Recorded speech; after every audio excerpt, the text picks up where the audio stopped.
Ya. Bismillahirrahmanirrahim, teman-teman. Ini ada teman kita, bandar kambing dari Cilacap ya, bos besar dari Cilacap, punya pengalaman pakai flugot. Sinten mas namanya mas? Arif Firmanto. Arif dari Firmanto. Adipala Bunton. Oh, gimana mas, ada cerita apa dengan pakai flugot kemarin obat kambing?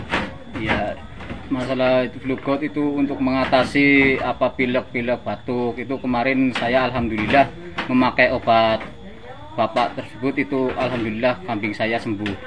Pakai flugot. Benar, memang benar sembuh, bukan cerita kaleng-kaleng. Ya. Terus alhamdulillah udah laku kemarin, langsung beli sama tetangga sebelah. Tadinya pakai apa mas, nggak sembuh? Tadinya itu alami saja pak, alami saja, saya pakai obat warung malahan. Oh ya, nggak alami itu berarti ya? Bukan alami ya, itu termasuk kimia. Kimia iya.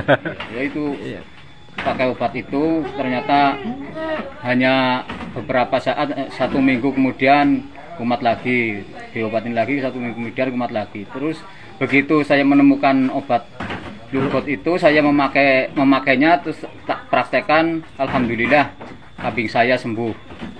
Bukan hanya 1-2, itu ada 3 kambing kemarin. Ya.